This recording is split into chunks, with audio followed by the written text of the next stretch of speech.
آئیے اب سلطان صلاح الدین ایوبی کی کہانی بھی سنتے ہیں۔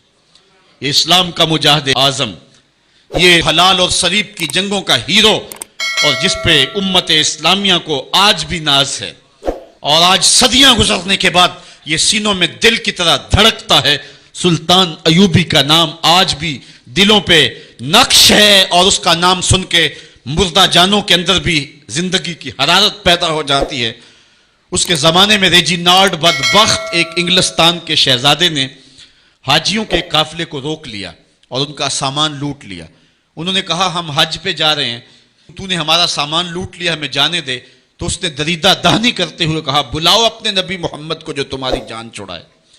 بس سلطان صلاح الدین ایوبی تک یہ بات پہنچی تو میں نے تاریخ میں پڑھا کہ وہ دانت پیستا تھا، اس کی آنکھوں میں خون اتر آیا، اور اس میں کھڑے کھڑے قسم کھائی کہ جب تک اس ظالم کو کیفر کردار تک نہیں پہنچاؤں گا چین کی نیند نہیں سوؤں گا۔ پھر پونے دو سال کا عرصہ آپ سلطان صلاح الدین ایوبی کی زندگی دیکھے، جنگی مہموں کو ترتیب دیتا رہا، دن رات اس نے ایک کر دی، نیند قریب نہ آنے دی۔ جب نیند بہت زیادہ تنگ کر دی تو پھر وہ خیمے کی چوب کے ساتھ ٹیک لگا کے کھڑے ہو کر کے اپنی آنکھوں کی آگ بجھا لیتا، اور پونے دو سال کا عرصہ اس نے چارپائی پہ لیٹ کے نہیں دیکھا۔ پھر وہ لمحے آئے کہ اللہ نے اس کی مراد پوری کی۔ انگلستان کے شہزادے لائن میں کھڑے تھے، اس نے شاہ گاما کو اپنی کرسی دی اور ساتھ کہا ہم جس کو کرسی دیتے اسے امان دیتے ہیں۔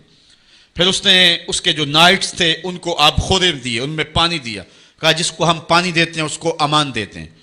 پھر جب ریجینالڈ کی باری آئی تو بادشاہ کی رگیں پھول گئیں غصے سے، اس نے تلوار نیام سے باہر نکالی اور اس کی چھاتی پہ چڑھ کے اس کی گردن پہ تلوار رکھ کے اس کے ٹکڑے کرتے ہوئے کہا او کتے، تو نے کہا تھا بلاؤ اپنے نبی محمد کو، محمد عربی نے اپنا نوکر بھیج دیا ہے۔ اور اس طرح اس ریجینالڈ کتے کے دو ٹکڑے کر کے رکھ دیے۔ یہ ہماری تاریخ ہے، یہ اور روشن تاریخ ہے۔ ہمارے اسلاف، ہمارے بزرگ اس دور کے شہنشاہ، اس دور کے بادشاہ اتنی جرأت اور اتنی عظیمت رکھا کرتے تھے، اور آج ہماری کمزوریاں نے دشمنوں کو دلیر کر دیے۔ کبھی ایسا بھی اندھیر آیا تھا کہ سر عام یوں توہین اور تنقیص ہوتی ہو پیغمبر حسن اور پیغمبر جمال کی، اور پھر 1.40 کروڑ انسان دنیا کے اوپر بستے ہوں۔ یہ بھی زمانے نے دن دیکھنے تھے تو امت مسلمہ کی موت واقع ہو جائے اگر حضور علیہ السلام کی توہین باقی رہتی ہے۔ اس لیے امت کو پوری قوت کے ساتھ کھڑا ہونا ہے اور اپنے نبی علیہ السلام کی توہین کا بدلہ لینا ہے، اور یہ ممکن نہیں ہے جب تک جو ہے وہ ہم پوری دنیا کے اوپر غالب نہ ہوں۔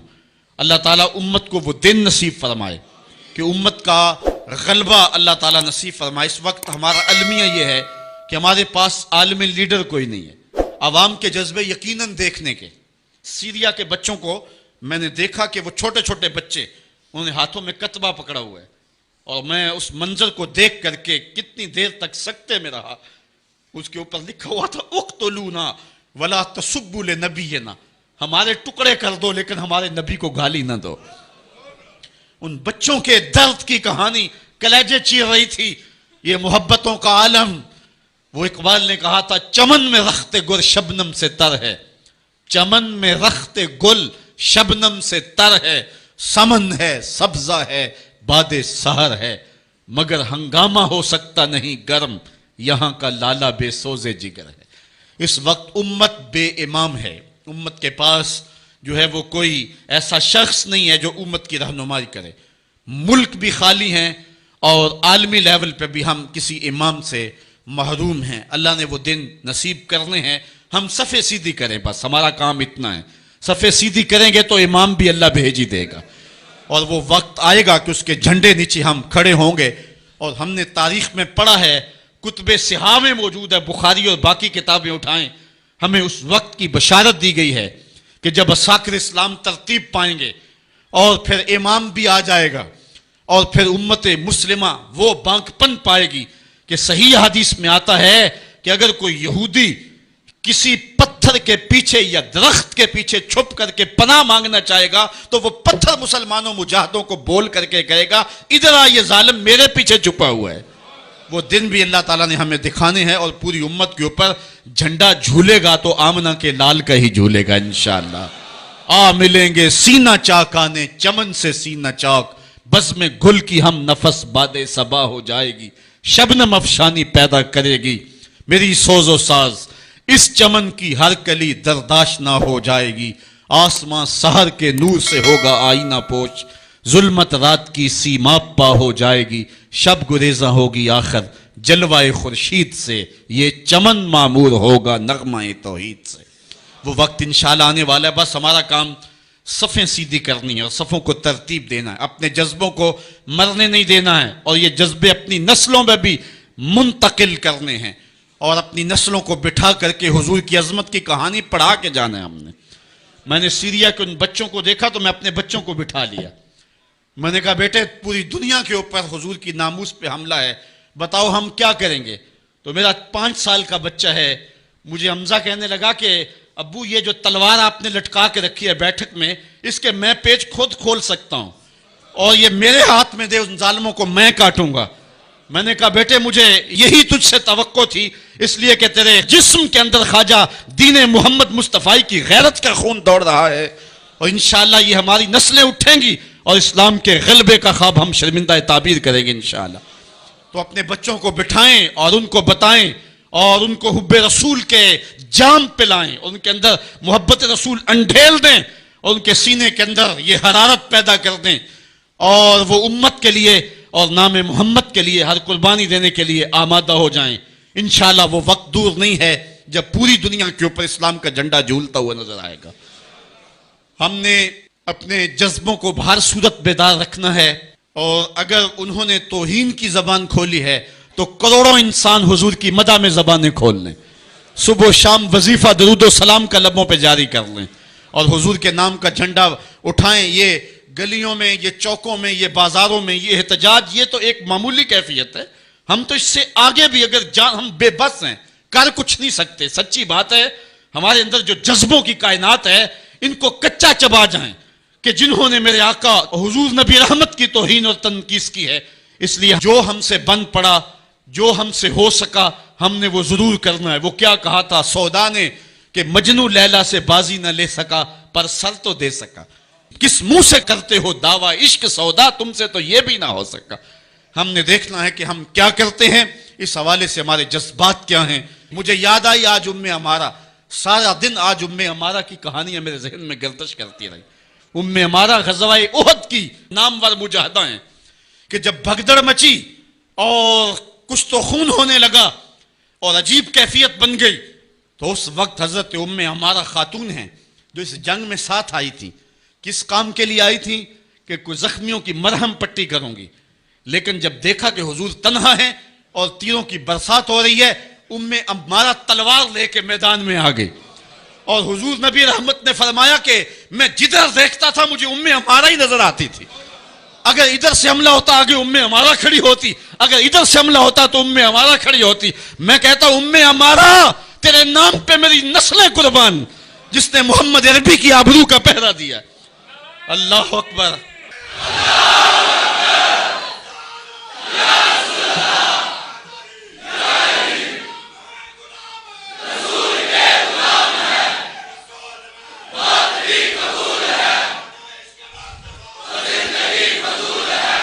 تمہارے جذبے سچے ہیں انشاءاللہ، شاید مغرب کو بھول ہو گئی ہے۔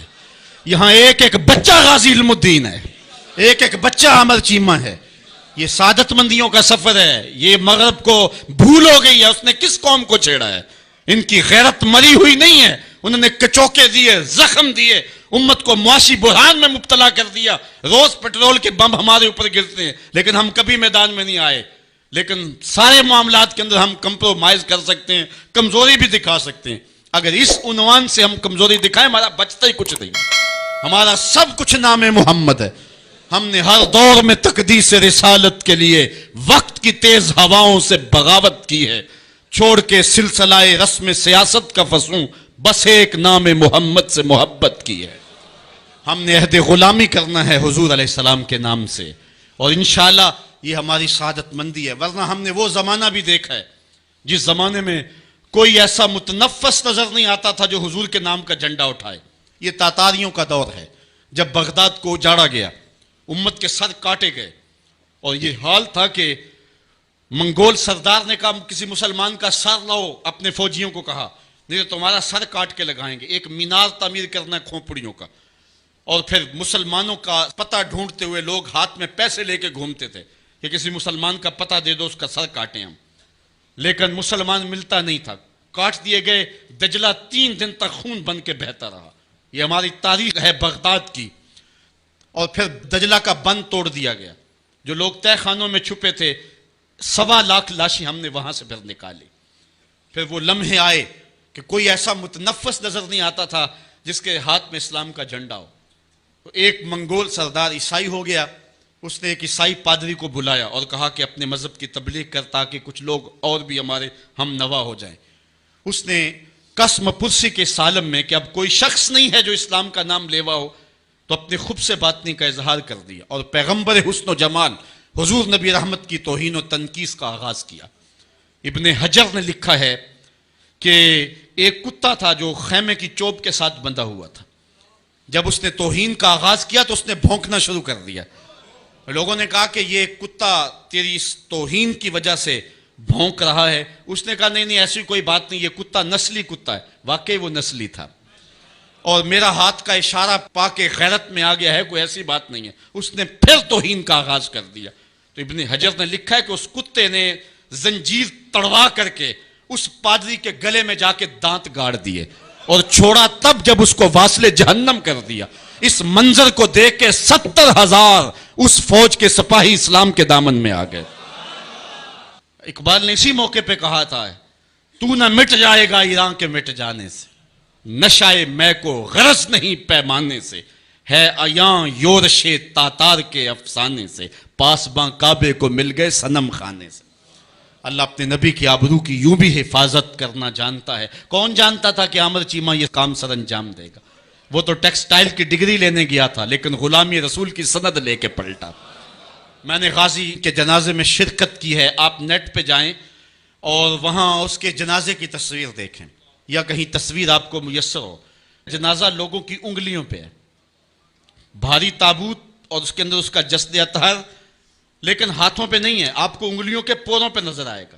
اور ایسے مناظر بھی دیکھنے والوں نے دیکھے کہ رش کی وجہ سے لوگ نیچے سے ہٹ بھی جاتے اور وہ پھر بھی ہواؤں میں تیرتا رہتا۔ آپ جا کے دیکھ لیں، میں کوئی ہوا میں بات نہیں کر رہا، بالکل انگلیوں کے پورے پہ میں خود شامل تھا، اور میری سمجھ میں اس وقت بات نہیں آتی تھی کہ یہ کیا ماجرا ہے، اتنا بھاری صندوق اور انگلیوں کے پوروں پہ۔ پھر ایک دن میں حضرت سعد بن معاذ کی کہانیاں پڑھ رہا تھا کہ ان کا جنازہ بڑا ہلکا تھا، تو پوچھا گیا تو فرمایا کہ سعد کے جنازے کو صرف انسان ہی جو ہے وہ کندھا نہیں دے رہے، فرشتے بھی کندھا دے رہے ہیں۔ غازی کا جنازہ ایسے ہوا میں تیرتا تھا جس طرح پانی پہ کشتی تیرتی ہے۔ میں نے خود غازی کی قبر کی پائنتی پہ ایک سید زادے کو روتے دیکھا، اور وہ کہہ کیا رہا تھا، ربا میں تینوں یہ نہیں کہندا مینوں عامر چیمہ بنا دے، میں کہنا دے قدمہ دی مٹی ہی بنا دے۔ یہ سعادت مندی کی موت ہے، یہ خوش نصیب لوگوں کی زندگی ہے، اور مسلمان اس کو اعزاز سمجھتا ہے۔ اس پورے حال میں کوئی ایک شخص بھی نہیں ہوگا کہ جس کے دل میں یہ آرزو نہ ہو کہ میں حضور کے نام پہ قربان ہو جاؤں۔ ایک ایک شخص کے سینے کے اندر، میں سمجھتا ہوں میرا ہی سینہ، لیکن نہیں، ہر شخص کا سینہ یہی ہے، اور ہر شخص کے اندر کے جذبات یہ ہیں، یار یہ دھڑا کیا ہے زندگی میں حضور کے بغیر؟ سب کچھ حضور ہی ہیں، اور ہماری زندگی کا سب سے قیمتی اثاثہ حضور کی ذات ستودہ صفات ہے۔